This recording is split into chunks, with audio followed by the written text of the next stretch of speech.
Look at my horse is amazing. Hello and welcome to another episode of The Chosen Ones, where each week we spin the big wheel and build around whatever it lands on.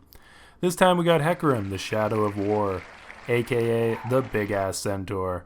I mean, look at those deer for scale, this guy's huge. And apparently only a 2-cost unit, but whatever. So how do we make Hecarim our carry? Well, it's actually pretty easy. I mean, horses are basically built for carrying things, so I don't understand why our team would be any different. We're just going to try and 3-star him, and then max out our team with either Vanguards or Elderwood, give him some sweet items, and then rely on our brick wall Hecarim to drain the life essence out of our opponents. Let's give it a shot. Something I learned from forcing Hecarim carry a few times is that he shouldn't be your only damage source.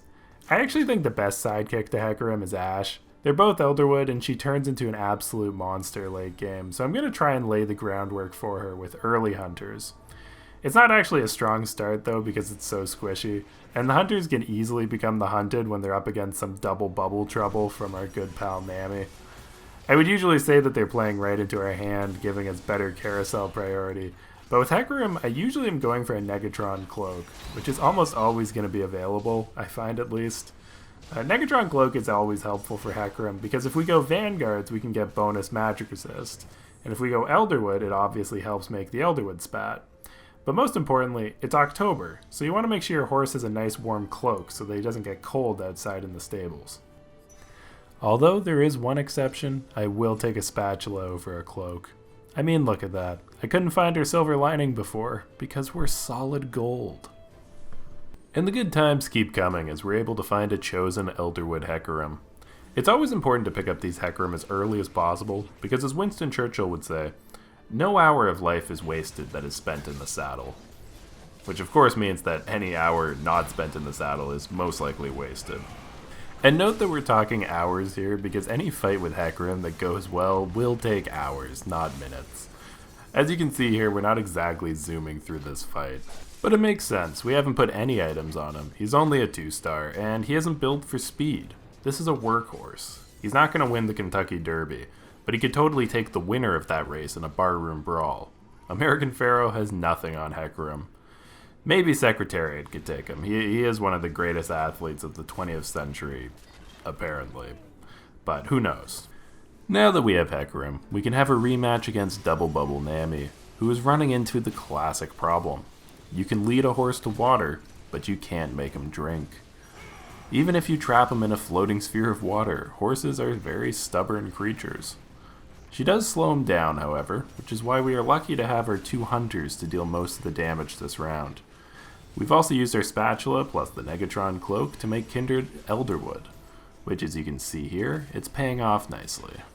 So we're at a bit of a juncture here. We have a lot of money and we could keep saving, maybe get 50 gold, but we don't have a 3-star Hecarim, so do we want to re-roll or keep saving? Well, let's consult the expert on all horse-related matters, Winston Churchill, once again. Don't give your son money. As far as you can afford it, give him horses. Well, I'm going to apply this to myself. I don't need money, and I need horses. So we're going to re-roll all that we have, and hopefully get a 3-star Hecarim. And look at that. Didn't take much at all. Doesn't get in for this round, but you know what? For the rest of the game, we'll have a 3-star Hecarim. Not that we really need it that much. I mean, a 2-star Hecarim with our 6 Elderwood bonus, he's pretty tanky and durable as it is. You can see here these assassins are just bouncing off of him. Even Galio just looks tiny compared to our Hecarim. If someone asks you what does Hecarim carry look like, just show them this fight. Hecarim is finally in his golden glory, and we've given him a gunblade and a Sunfire Cloak. This is definitely a bit more of an aggressive build for Hecarim. There's no pure defensive items like Dragon's Claw or Stoneplate, but the goal for this composition is 9 Elderwood, and I figure that we can give him enough survivability through that to make up for it. And I don't want to discount the work that the rest of the team is doing. Vigar, Ashe, Kindred, even Aphelios are all pulling their weight. But at the end of the day, who do you think's doing the most damage? I'll give you a clue. This is a video about carry Hecarim. So I'm sure we're all familiar with the expression, it's not the size of the dog in the fight, it's the size of the fight in the dog. With horses, it is the size of the horse in the fight. So they do have an impressive 2-star chosen Hecarim, but our 3-star chosen Hecarim, being bigger, is therefore better. The rest of their team, of course, it doesn't really matter. This is a horse fight, and you don't bring anybody else to a horse fight that's really going to do anything.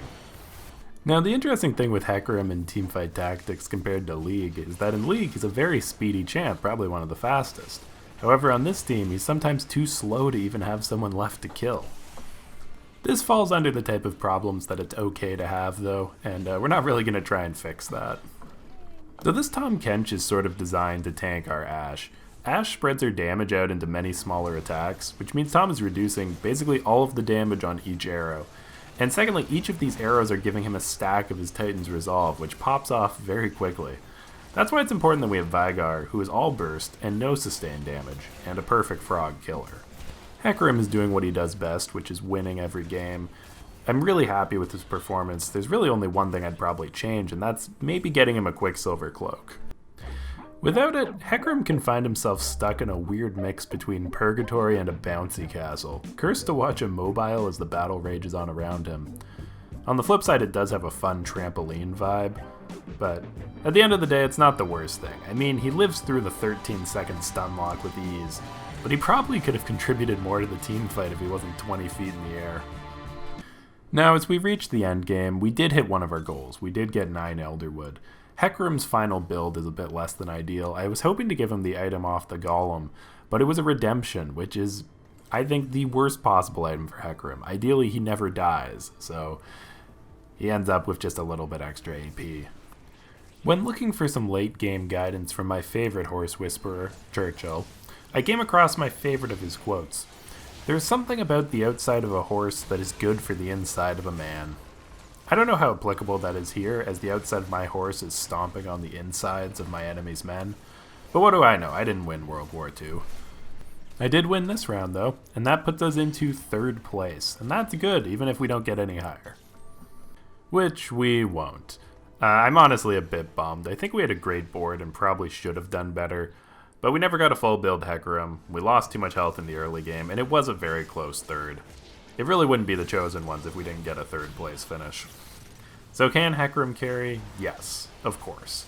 And it's up there as one of the most enjoyable carries yet. If you made it this far, please consider taking a moment to subscribe to the channel. I make 2 of these videos a week, and every subscription really means a lot. Alternatively, you can fight me IRL. But watch out, I am half Centaur.